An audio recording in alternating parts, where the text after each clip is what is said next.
Hai guysku semua. Di video kali ini Mimin akan menceritakan kelanjutan dari kisah Chu Feng yang telah memasuki babak pertarungan dengan para monster setelah sebelumnya mereka terlibat pertempuran besar untuk pertama kali di medan perebutan Wild Fruit. Oke, kalau gitu gak usah berlama-lama lagi, yuk langsung aja kita gas ke alur ceritanya.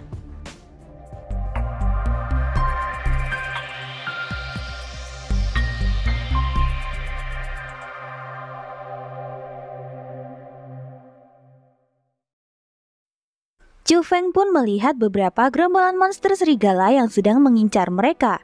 "Jangan biarkan satu manusia pun lepas, dua orang itu harus mati," ucap salah satu dari mereka.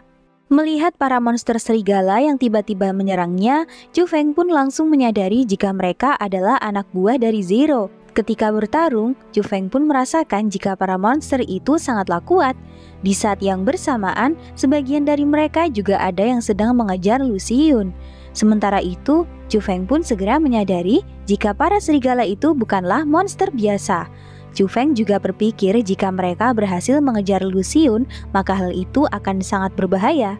Karena tidak punya pilihan lain, Chu Feng pun akhirnya memakan Wild Fruit dan berhasil membuka kebangkitan tahap ke-7.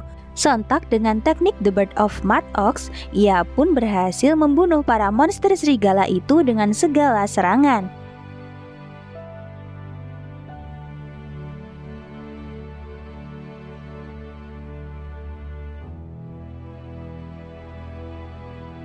Tak berselang lama, si monster sapi akhirnya muncul dan bertanya mengapa Lu Xiyun tiba-tiba meninggalkan rumah mereka.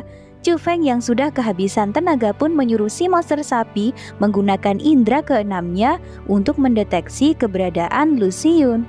Namun lantaran tidak bisa merasakan keberadaannya, si monster sapi pun menyimpulkan jika Lu Xiyun mungkin sudah terbang cukup jauh. Chu Feng rupanya masih khawatir jika Lu Xiyun tidak pulang ke rumahnya. Ketika si monster sapi ingin menanyakan tentang wild fruit yang Chu Feng makan, ia malah menolak membahas hal itu sembari berkata jika menolong orang lebih penting. Selama seminggu berikutnya, Chu Feng tinggal di Gunung Taihang untuk mencari Lu Xiyun, tapi ia masih tidak dapat menemukannya. Di saat bersamaan, reporter juga mengabarkan jika selama beberapa hari ini, di kota Suntian tempat kedua orang tua Chu Feng telah diserang oleh puluhan wild beast. Meskipun satu persatu wild beast telah dikalahkan oleh White Tiger, tapi Chu Feng masih saja khawatir. Sementara itu, si kerbau hitam juga memperingatkan Chu Feng jika keberadaan Snake King sudah semakin dekat dengan tempat tinggal mereka, karena itu mereka harus segera pergi. Chu Feng pun bertanya apakah si monster sapi akan pergi ke Gunung Kunlun bersama kerbau hitam. Hal itu pun dibenarkan oleh si monster sapi. Ia ingin pergi ke Gunung Kunlun untuk berlatih terlebih dahulu sebelum ikut bersama Chu Feng. "Perubahan dunia telah mencapai klimaksnya. Aku ingin berlatih dengan serius," tulis si monster sapi. Di sisi lain, Zhao Yi juga berkata jika ia juga ingin ikut bersama si monster sapi pergi ke Gunung Kunlun untuk berlatih. Padahal hal yang sebenarnya terjadi, si Zhao Yi ini cuma mau cari perlindungan ke si monster sapi dan kerbau hitam. Chu Feng kemudian juga bertanya kepada si kerbau hitam, mengapa setelah ia memakan buah kelima mutant fruit, ia sama sekali tidak merasakan efek apapun. Si kerbau hitam pun memberitahu Chu Feng jika saat ini ia sudah berkembang hampir mencapai tahap ke-8. Diperlukan beberapa tahun bagi orang biasa untuk mengembangkan setiap tingkat. Setelah tingkat ke-6 itu akan menjadi lebih sulit beberapa kali lipat. Banyak orang yang seumur hidupnya terjebak di tingkat ke-6 dan tidak bisa naik lagi. "Kamu sekarang sudah setingkat, bos," ucap si kerbau hitam. Di sana, si kerbau hitam juga memberitahu Chu Feng tentang serbuk sari dari wildflower yang diklaim memiliki efek lebih bagus dibandingkan wild fruit. Si kerbau hitam juga berkata jika serbuk sari sangatlah langka, bahkan mungkin seumur hidup, Chu Feng tidak akan bisa menemukannya. Ketika akan berpisah, si kerbau hitam meminta maaf kepada Chu Feng lantaran sebelumnya ia sama sekali tidak peduli dengan manusia. Tapi setelah bertemu Chu Feng, pandangannya menjadi berubah. Singkat cerita, Chu Feng pun akhirnya pergi meninggalkan mereka dan bergegas pergi menuju kota Sutian. Si kerbau hitam pun sangat kagum dengan kekuatan yang dimiliki Chu Feng. Ia pun sangat menantikan perkembangan Chu Feng di masa depan. Ketika malam tiba, di sini terlihat jika Lu Xun akhirnya kembali dan menemukan catatan yang dipasang Chu Feng. Setelah berlari sangat jauh, Chu Feng pun telah sampai di sebuah desa. Ia rupanya sangat kelaparan setelah berjalan 2 hari. Karena itu ia pun memutuskan untuk singgah sebentar di sana. Namun sesampainya di tempat itu, Chu Feng dibuat sangat terkejut lantaran melihat tumpukan mayat ada di mana-mana. Tak berselang lama, seekor wild beast pun muncul. Rupanya ia adalah leader Dark Green Snake tingkat ke-7.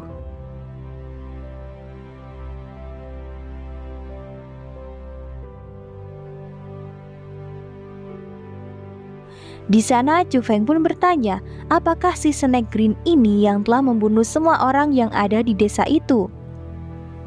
Kalau iya memang kenapa? Aku tadi menelan beberapa loli, ucap si Snake Green. Mendengar kata loli, Chu Feng pun menjadi semakin khawatir jika yang ditelan oleh Snake Green adalah Lu Xun. Alhasil ketika Snake Green itu tiba-tiba menyerang, ia pun akhirnya berakhir dipanggang oleh Chu Feng. Di sana Chu Feng juga merasa sangat lega lantaran ia berusaha menyelamatkan seorang loli dari perut si ular yang untungnya bukan Lu Xun. Ketika Chu Feng sedang menikmati daging ular itu, tiba-tiba seorang penduduk desa muncul dari tempat persembunyiannya. Chu Feng pun segera bertanya mengenai apa yang sebenarnya terjadi. Orang itu berkata jika desa ini baru saja diserang oleh para wild beast yang mengatakan jika mereka adalah anak buah dari Grey Wolf King alias Zero. Si penduduk desa itu juga berkata jika hampir semua pasukan dan orang dewasa yang ditempatkan di desa ini dimakan oleh para wild beast. Selain itu, para anak-anak juga dibawa pergi oleh mereka. Ketika Chu Feng bertanya mengapa anak-anak itu dibawa pergi, si penduduk hanya menjawab jika pemimpin para wild beast itu bilang mereka akan dikubur untuk dijadikan pupuk. Mendengar kata pupuk, Chu Feng langsung ingat surat dari Master Mu beberapa waktu lalu yang mengancam akan menjadikan kedua orang tuanya sebagai pupuk. Di sana Chu Feng pun segera bertanya mengenai keberadaan si pemimpin wild beast itu. Si penduduk pun memberitahu jika di gerombolan wild beast itu ada seorang manusia yang memberikan arahan dari jauh. Sontak Chu Feng pun merasa jika manusia yang dimaksud adalah Master Mu. Karena itu Chu Feng pun dengan segera pergi untuk mencari keberadaan anak-anak dari penduduk desa.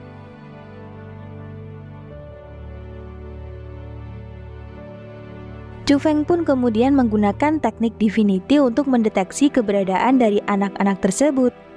Di sana terlihat jika ada seekor monster serigala yang sedang mengeluarkan hasil tangkapan mereka. Seorang manusia yang menjadi pemimpinnya pun menyuruh agar monster serigala itu mencari anak-anak kecil lagi lantaran dianggap memiliki energi kehidupan paling kuat. Setelah mengetahui jika manusia itu adalah Master Mu, Chu Feng pun sangat terkejut lantaran sebelumnya ia sendiri yang telah membunuh Master Mu. Di saat yang sama, Master Mu rupanya juga sangat tega kepada anak kecil yang ia anggap tidak memiliki energi kehidupan. Ia pun memberikan anak itu sebagai santapan wild beast.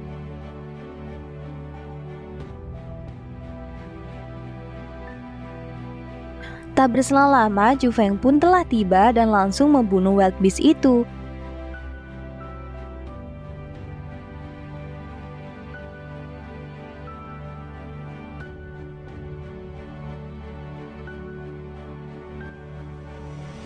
Namun ketika ingin membunuh Master Mu untuk yang kedua kalinya, Chu Feng merasakan ada yang berbeda dengan orang itu.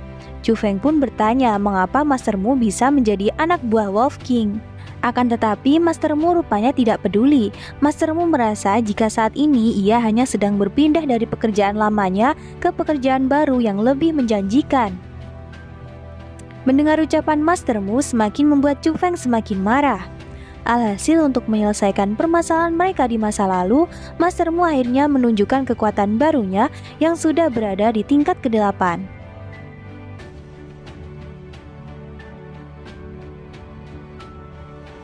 Chu Feng pun nampak terlihat sangat terkejut ketika ia tidak dapat melihat keberadaan Master Mu. Dengan sekali gerakan, Master Mu pun berhasil menyerang Chu Feng dengan sangat mudah. Cepat sekali dia benar-benar sudah menjadi kuat. Di sana Chu Feng pun bertanya apakah Master Mu bisa sangat senang dapat menyakiti manusia setelah mendapatkan kekuatan dari Wild Beast. Namun Master Mu malah berkata jika ia sama sekali berbeda dan lebih baik dari para manusia itu. Tujuan ia bergabung dengan para Wild Beast adalah ketika di masa depan para manusia akan menjadi budak bagi para monster tersebut. Sontak Chu Feng pun jadi semakin marah. Ia sangat tidak terima dengan apa yang Master Mu katakan. Maka dari itu ia pun akan menjadi perwakilan dari para manusia untuk menghabisi Master Mu. Akan tetapi lagi-lagi Master Mu tetap berhasil menyerang Chu Feng dengan mudah. Ia berkata jika suatu saat tujuan dari para Wild Beast telah berhasil dicapai, ia akan menjadi raja bagi umat manusia. Dan saat itu tiba, ia akan memperlakukan Chu Feng seperti seekor anjing. Chu Feng pun nampak sangat kesulitan. Ia sama sekali tidak dapat memprediksi gaya bertarung Master Mu yang sangat aneh. Di tengah kebingungannya itu, Chu Feng kembali mempertanyakan berapa banyak wild fruit yang dalam waktu singkat ini dimakan oleh Master Mu. Di sisi lain, Master Mu menganggap jika gaya bertarung Chu Feng sangatlah monoton. Ia malah menghina guru yang selama ini telah mengajari Chu Feng teknik yang membosankan itu. Namun Chu Feng rupanya membenarkan hal tersebut. Ia sudah tahu jika teknik yang digunakan Master Mu sangatlah beragam jika dibandingkan dengan teknik miliknya. Selain hal tersebut, Chu Feng juga merasa jika dirinya sudah mendapatkan banyak sekali cedera di tubuhnya. Karena itu, ia pun kembali mengingat perkataan si monster sapi di masa lalu. Yang mana saat itu Chu Feng mengeluhkan latihan yang diberikan si monster sapi. Ia menganggap jika ia seharusnya melatih gerakan bela diri yang bervariasi, namun saat ini si monster sapi hanya mengulang-ulang beberapa gerakan saja. Karena itu si monster sapi pun menjelaskan dengan mengibaratkan sebuah senjata, di mana meskipun banyak sekali senjata yang ada di dunia ini, pistol adalah senjata yang paling ampuh untuk digunakan dan tidak perlu menggunakan banyak gerakan. Maka dari itu, Chu Feng harus melatih gerakan-gerakan yang telah diajarkan oleh si monster sapi sampai ia benar-benar menguasainya.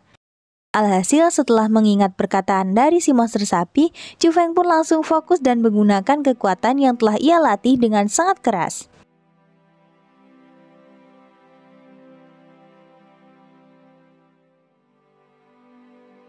Singkat cerita, dengan teknik sederhana Golden Ox in Sky, Chu Feng pun berhasil Master Mu sampai terlempar jauh.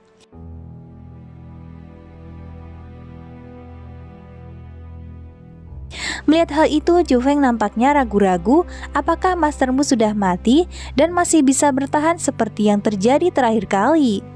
Namun tiba-tiba Master Mu muncul dan membuat Chu Feng kaget. Rupanya ia masih selamat lantaran menggunakan perisai yang telah diberikan Zero kepada dirinya. Melihat perisai tersebut, Chu Feng pun ingat jika sebelumnya si monster sapi membutuhkan banyak energi untuk bisa menghancurkan perisai seperti itu. Untuk membuat Chu Feng menyerah, Master Mu pun memanfaatkan seorang anak kecil. Master Mu pun menyerang Chu Feng dengan membawa anak itu bersama dengan dirinya.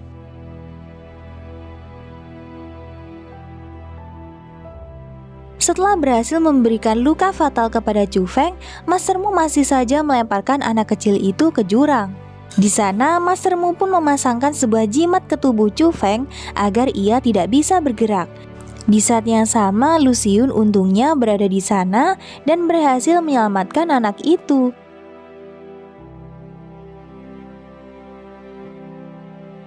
Tak berselang lama, ketika Master Mu berniat untuk membunuh Chu Feng, untungnya Luciun segera datang untuk menolongnya.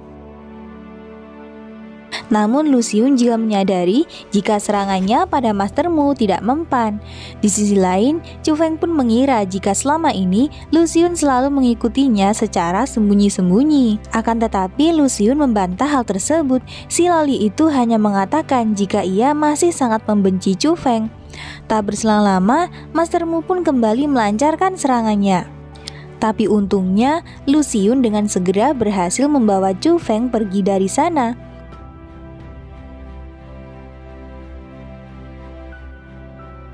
Sesampainya di sebuah gua, Chu Feng pun menyuruh Luciun untuk pergi dari sana dan membiarkannya sendiri. Ditambah lagi, sepertinya saat ini Master Mu masih mencari-cari dirinya. Selain itu, Chu Feng merasa jika tubuhnya tidak akan bisa lepas dari mantra jimat yang dipasang Master Mu. Namun Lu Xun menyuruh Chu Feng untuk diam karena ia masih belum memaafkan Chu Feng. Sesaat kemudian mereka pun mendengar suara langkah kaki Master Mu. Karena itu Lu Xun pun berniat untuk melawannya.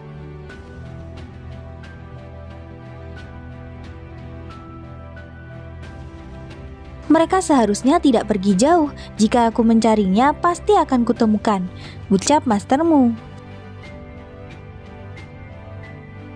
Ketika Lu Xun muncul dan mengajaknya bertarung, Master Mu pun langsung menyerangnya hingga membuat Lu Xun jatuh tersungkur.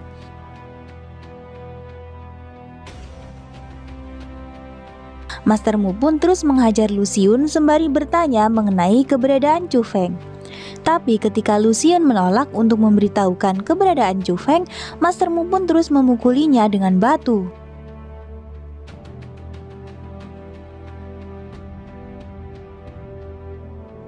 Meskipun sudah lemas tak berdaya, Lu Xun pun terus berkata jika Chu Feng pasti akan membunuh Master Mu.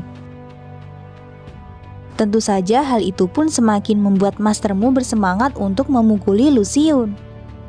Kembali ke tempat Chu Feng, di sana terlihat ia masih saja berusaha untuk bisa terlepas dari mantra itu.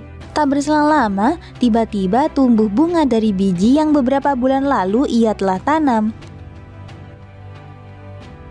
Setelah mengingat perkataan teman-temannya yang mengatakan jika bunga itu memiliki energi yang lebih besar dari wild fruit, Chu Feng pun dengan sekuat tenaga berusaha untuk meraihnya. Dengan perjuangan yang keras, Chu Feng pun akhirnya berhasil meraih bunga tersebut.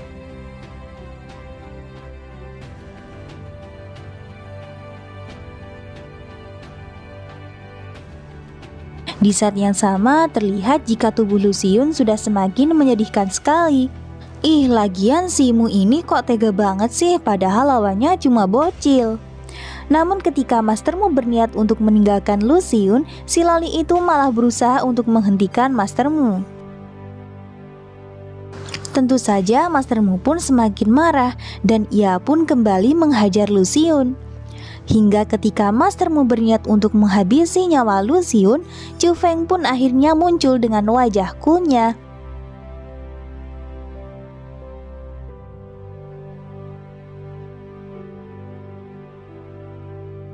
Melihat kedatangan Chu Feng, Lu Xun pun meminta maaf lantaran ia tidak bisa membantu menghalangi Master Mu. Jangan bicara seperti itu, cepat makan wild fruit ini, lukamu sangat parah, ucap Chu Feng sembari memberikan buah itu ke mulut Lu Xun. Master Mu pun nampak sangat tidak menyangka jika Chu Feng berhasil lepas dari jimat tersebut. Tapi ketika Master Mu berniat untuk menyerangnya, Chu Feng pun dengan mudah membalas serangan itu.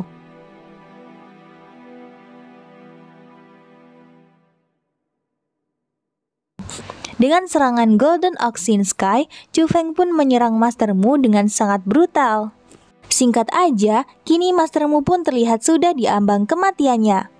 Akan tetapi, Chu Feng berkata jika ia tidak akan membiarkan Master Mu mati dengan mudah.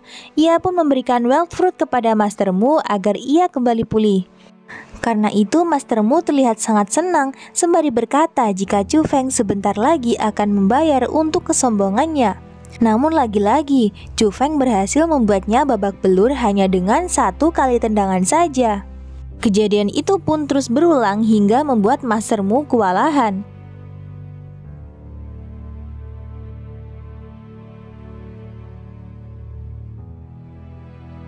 Wild fruit dengan jumlah banyak semakin dimakan semakin tidak ada efeknya. Aku juga tidak akan jauh lebih kuat lagi. Apa menindas sangat menarik? Tanya Master Mu. Chu Feng pun membalas dengan berkata, kalau ia yang memberikan wild fruit saja tidak mempermasalahkan hal itu, mengapa Master Mu mempertanyakannya? Chu Feng menambahkan jika sebelumnya ia telah mendengar kalau Master Mu telah memukul Lu Xun sebanyak 31 kali. Maka dari itu, Chu Feng pun berniat untuk memberikan 102 buah wild fruit untuk Master Mu. Alhasil, Chu Feng akhirnya terus memukuli Master Mu hingga pagi tiba.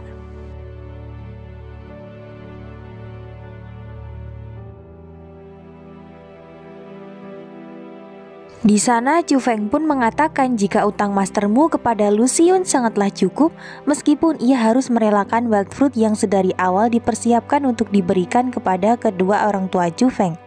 Ia kemudian menendang Master Mu ke jurang sembari berkata jika ia melakukan hal yang sama untuk membunuh Master Mu seperti yang terakhir kali. Namun jika Master Mu masih berhasil hidup, Chu Feng siap untuk membunuhnya lagi.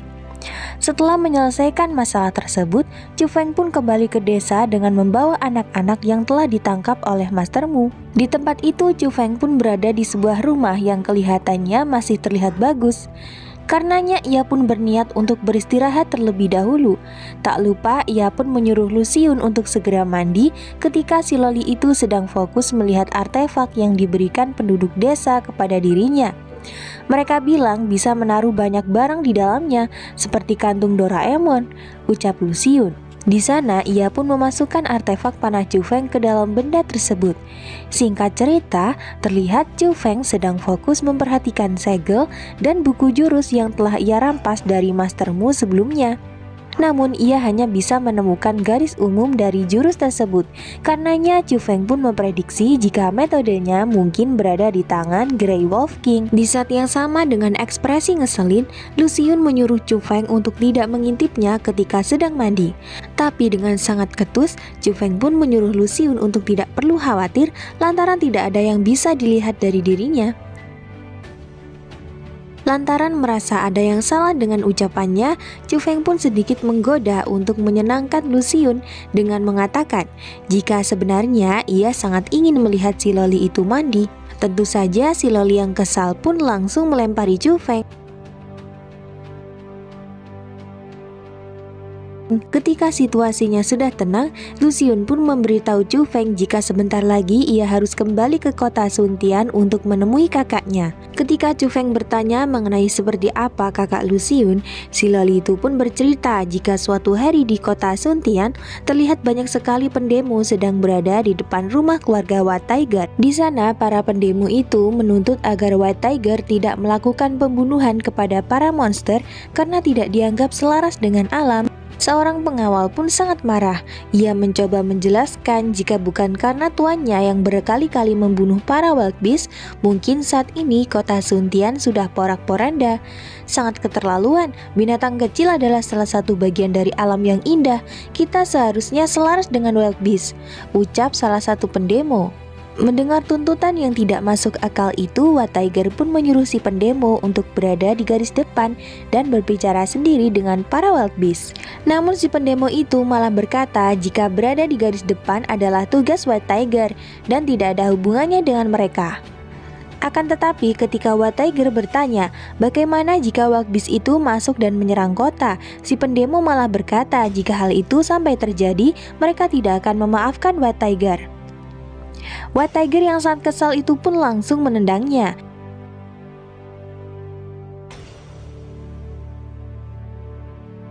Salah satu penjaga pun terlihat sangat takut lantaran banyak sekali awak media di tempat itu. Namun White Tiger menyuruhnya untuk tidak terlalu panik lantaran orang yang baru saja ia tendang adalah seorang mutan yang tidak akan tewas dengan satu kali tendangan saja. Aku hanya berharap keamanan manusia. Media massa mau menulis apapun itu terserah mereka, ucap White Tiger. Karena itu Lu Xiyun pun sangat khawatir dengan keadaan kakaknya saat ini. Ia sangat peduli dengan keamanan manusia, tapi tidak peduli dengan adiknya sendiri. Ketika Lu Xiyun ingin bertanya pendapat Chu Feng mengenai keadaannya, Chu Feng rupanya sudah terlihat tertidur pulas. Tanpa diduga, Lu Xiyun pun langsung memberikan sebuah kecupan kepada Chu Feng. Plot twistnya lagi ya guys, ternyata si Chu Feng ini tiba-tiba memanggil nama Lu Xiyun yang membuat si bocil itu ketakutan. Namun ternyata Chu Feng hanya sedang menginggau dalam tidurnya. Ia rupanya meminta maaf lantaran karena ulahnya Lu Xiyun harus terluka lagi. Sementara itu, bawahan Grey Wolf King terlihat sedang melaporkan bahwa Master Mu telah dikalahkan oleh Ox King. Karena itu, ia pun meminta bala bantuan untuk menyerang balik berandalan itu. Namun hal itu tidak bisa dilakukan karena pasukan Wild Beast telah dipersiapkan untuk menyerang daratan tinggi Guiyun dan kota Suntian. Di sana Grey Wolf King pun baru mengingat jika sebelumnya Master Mu pernah memberitahu jika kedua orang tua Ox King berada di kota Suntian. Karenanya, ia pun akan memerintahkan beberapa pasukan untuk menyelinap ke kota Suntian dan membunuh orang tua Ox King. 2 hari kemudian mereka pun telah tiba di kota Suntian yang terlihat banyak sekali orang di sana. Chu Feng pun terlihat sangat terkejut dengan keadaan kota itu yang kelihatannya sangat tenang, tidak seperti kota-kota yang sebelumnya ia lewati. Namun ketika Chu Feng ingin memuji kakak Luciun yang selama ini menjaga ketenangan kota, si Loli malah menyuruhnya untuk diam dan tidak perlu memujinya. Singkat cerita, mereka berdua pun akhirnya berpisah di tempat itu. Tak berselang lama, si monster sapi pun menghubungi Chu Feng. Ia rupanya ingin mengabarkan tentang beberapa gunung terkenal yang telah diambil alih oleh para Raja Wild Beast. Si monster sapi menjelaskan lebih jauh jika di beberapa gunung tersebut terdapat aura yang membuat beberapa orang ingin mengambil alih kembali tempat itu. Beralih ke Gunung Song, terlihat beberapa pasukan Bodygen dan Diamond sedang menuju ke sebuah kuil yang ada di sana. Mereka rupanya ingin mengambil kembali kuil milik manusia yang telah dirampas oleh Raja Kera. Diamond pun beranggapan jika misinya kali ini tidaklah mudah. Akan tetapi salah seorang anggotanya berkata, jika Raja Kera yang menempati kuil itu tidak bersedia untuk melawan manusia secara langsung karena sepertinya ia takut dengan senjata nuklir manusia. Sontak Diamond pun sangat bingung jika monster tersebut tidak ingin bertarung dengan manusia, mengapa pemilik kuil sebelumnya telah pergi.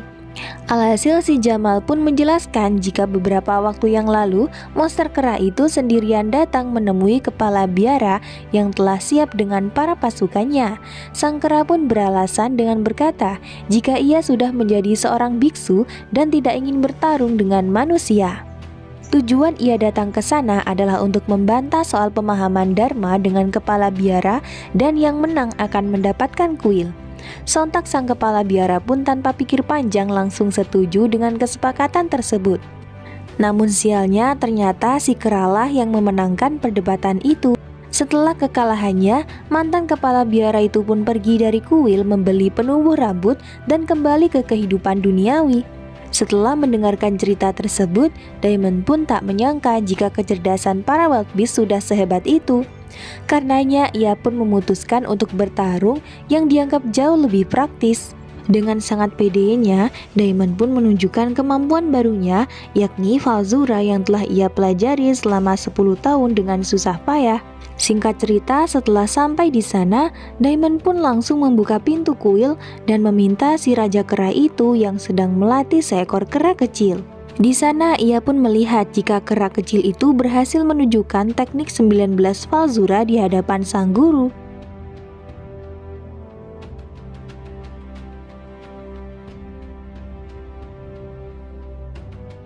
Namun ternyata si Raja Kera tersebut masih saja marah dan menganggap jika muridnya itu masih sangat lemah. Ketika melihat keberadaan Diamond, si Raja Kera pun langsung mendekati Diamond dan menanyakan urusannya datang ke tempat itu. Tapi Diamond yang sudah ketakutan itu pun segera menutup pintu kuil dan berdalih jika ia hanya sedang tersesat. Diamond pun menyuruh semua anak buahnya untuk segera bubar dan meninggalkan tempat itu. Bubar saja, manusia tidak ada senjata nuklir pasti tidak akan menang, ucap Diamond. Setelah kepergian para manusia, si kera kecil pun bertanya kepada sang guru, mengapa ia tidak membantai para manusia itu. Si Raja Kera pun berkata jika sebenarnya ia juga sangat tidak suka dengan para manusia, namun ia juga tidak dapat berbuat banyak lantaran para manusia memiliki senjata nuklir. Ia tidak dapat membayangkan jika senjata itu sampai jatuh di tubuh para Wild Beast King. Saat ini ia hanya bisa menunggu kabar dari Grey Wolf King yang sedang mendesak para manusia untuk mengeluarkan senjata nuklir. Jika Grey Wolf King kalah dari manusia, Raja Kera akan menentukan lagi posisi mereka. Tapi jika Grey Wolf King menang, maka pembantaian akan dimulai.